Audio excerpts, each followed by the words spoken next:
बिस्मिल्लाहिर्रहमानिर्रहीम बिस्मिल्लाहिर्रहमानिर्रहीम। अस्सलाम वालेकुम जमात हरम, कैसे हैं आप सब? उम्मीद है खैरियत से होंगे। जैसे कि आप लोगों को पता है, आप लोगों का सिलेबस बदल चुका है। अब मैं आप लोगों को रीडिंग करवा रही हूँ आपके नए सिलेबस की। तो आज मैं आप लोगों को करवाऊँगी उर्दू की पढ़ाई, ठीक है। आप लोग अपने सिलेबस ओपन करेंगे, उसमें आप लोगों का अब हम लोगों ने इस वीडियो में जो पढ़ाई करनी है वो है सबक नंबर 14, जब हर चीज़ सोने की बन गई। अब ये सबक ओपन करेंगे हम लोग जी। ये है जब हर चीज़ सोने की बन गई सबक, ठीक है। इसके सबसे पहले हम तलफ़्फ़ुज़ सीखते हैं। जो मुश्किल अल्फाज हैं उनको पढ़ते हैं। सुनहरी, महल, तहखाना, अजनबी, शहज़ादी, लालच, लुत्फ़, गोश्त, पोस्त, ठीक है। अब यहाँ से हम लोग पढ़ाई स्टार्ट करते हैं। यूनान पर एक बादशाह हुकूमत करता था। बादशाह को दौलत से बहुत प्यार था। सोने का तो वो दीवाना था। उसे दिन रात एक ही फ़िक्र थी कि ज़्यादा से ज़्यादा सोना कैसे जमा किया जाए। जब वो सुबह सवेरे सूरज की सुनहरी किरणों को देखता तो इसके दिल में ख्वाहिश पैदा होती कि काश ये सुनहरी किरणें जिस चीज़ पर पड़ें उसे सोने का बना दें। सोने की ईंटों, बर्तनों, ज़ेवरात से भरा बादशाह का ख़जाना महल के एक तहखाने में था। जब इसे फुर्सत मिलती तहखाने में चला जाता। सोने की ईंटों को देखकर खुश होता, सोने के बर्तनों को उठा उठा कर देखता। एक दिन बादशाह तहखाने में बैठा सोने की चीज़ें देख रहा था कि अचानक कमरे में रोशनी फैल गई।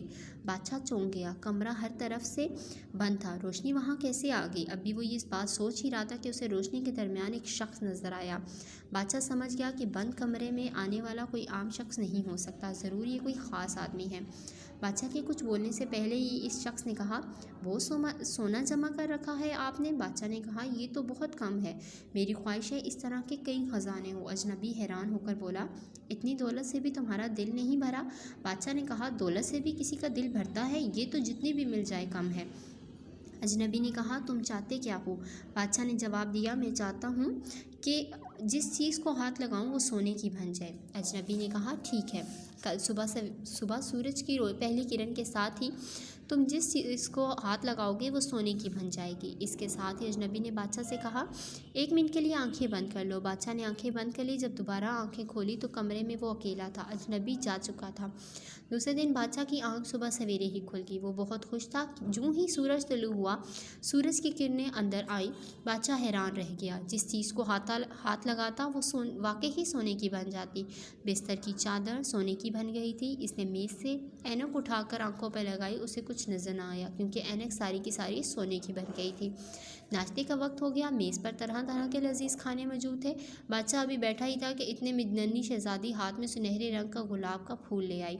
इसने रोते हुए कहा, अब्बा जान, मैं बाग में फूल तोड़ने गई लेकिन वो तो सब पत्थर की तरह सख्त हो गए हैं। बादशाह ने कहका लगाते हुए कहा, प्यारी बेटी, इसमें रोने की क्या बात है? अब तो ये सोने के बन गए, पहले से बहुत ज़्यादा खूबसूरत और कीमती हो गए हैं। तुम इत्मीनान से नाश्ता करो। ये कहकर बादशाह ने चायदानी उठाकर प्याली में चाय डालने की कोशिश की, लेकिन चायदानी सोने की बन गई। प्याली सोने की और प्याली में चाय पिघला हुआ सोना थी। सोना कौन पी सकता है? इसने रोटी, मक्खन, अंडे और मछली खाने की कोशिश की, लेकिन इसका हाथ लगते ही हर चीज़ सोने की बन जाती। अब वो घबरा गया। सोचने लगा, जिस चीज़ को हाथ लगाता हूँ वो सोने की बन जाती है। मैं खाऊं पीऊं कैसे? खाए पिए बगैर ज़िंदा कैसे रहूँगा? शहज़ादी थोड़े फासले पर बैठी हंसी खुशी खाने में मसरूफ़ थी। खाते खाते उसने सर उठाकर देखा तो उसे अंदाज़ा हुआ कि इसका बाप कुछ परेशान सा है। वो इसके पास आकर बोली, बाबा, खैरियत तो है? आप परेशान हैं नज़र आ रहे हैं। बादशाह ने प्यार से इसकी पेशानी को चूमा। उसे बिल्कुल याद ना रहा कि उसके छूने से हर चीज़ सोने की बन जाती है। शहज़ादी भी सोने की बन चुकी थी। उसके काले बाल सुनहरे हो गए थे, जिस्म पत्थर की तरह सख्त हो गया था। ये देखकर बादशाह ज़ारो कितार रोते हुए कहने लगा, ए अल्लाह, ये मैंने क्या किया? काश मेरी शहज़ादी दोबारा ज़िंदा हो जाए। अचानक वही कल वाला अजनबी नमोदार हुआ और मुस्कुरा के कहने लगा, कहो क्या हाल है? अब तो खुश हो, बहुत सोना हो जाएगा तुम्हारे पास। बादशाह कहने लगा, मेरी बच्ची, मेरी शहज़ादी मुझसे जुदा हो गई। मैं कुछ खा नहीं सकता, कुछ पी नहीं सकता। ऐसे सोने को मैं क्या करूं? मुझे सोना नहीं चाहिए। अजनबी ने कहा, इसका मतलब है अब तुम्हें हकीकत का पता चल गया। बताओ, सोना अच्छा है या पानी का एक घूंट? बादशाह ने जवाब दिया, पानी का एक घूंट। अजनबी ने पूछा, सोना अच्छा है या रोटी का एक नवाला? बादशाह ने कहा, रोटी का एक नवाला। दुनिया भर का सोना भी रोटी के एक नवाले का मुकाबला नहीं कर सकता। अजनबी ने पूछा, सोना अच्छा है या बेटी? बादशाह चीख कर बोला, मेरी प्यारी बेटी, मेरी शहज़ादी, मैं अपना तमाम ख़जाना इस पर कुर्बान करने के लिए तैयार हूँ। अजनबी ने कहा, ठीक है, अब तुम अपने बाग के तालाब में नहाओ और इसका पानी तमाम चीज़ों पर छिड़को जो तुम्हारे छूने से सोने की बन गई हैं, और आइंदा सच्चे दिल से वादा करो कि कभी इस तरह दौलत का लालच नहीं करोगे। बादशाह ने सच्चे दिल से तौबा की और दौड़ता हुआ तालाब में कूद गया। फिर इसने पानी लाकर तमाम चीज़ों पर छिड़का, हर चीज़ असली हालत में आ गई। इसने शहज़ादी पर पानी छिड़का तो वो एक दफ़ा फिर गोश्त पोश की लड़की बन गई। इसने हैरत से अपने कपड़ों को देखा और बोली, अरे मेरे प्यारे, अरे मेरे कपड़े कैसे भीग गए, ये तो खुश थे। बादशाह ने उसे गले से लगाया और पूरी बात बताई। फिर बाप बेटी दोनों ने मिलकर नाश्ता किया और बाग में जाकर फूलों की खुशबू से लुत्फ़ उठाने लगे। इस सबक का मतलब ये था कि अगर हम लोग जैसे दौलत की ख्वाहिश करते हैं कि हमारे पास इतनी दौलत हो, और जब वो दौलत आ जाती है हम लोग उससे भी ज़्यादा की ख्वाहिश करते हैं, और हमारी ये ख्वाहिश कभी ख़त्म नहीं होती कि हम लोग ज़्यादा से ज़्यादा अमीर होते चले जाएं।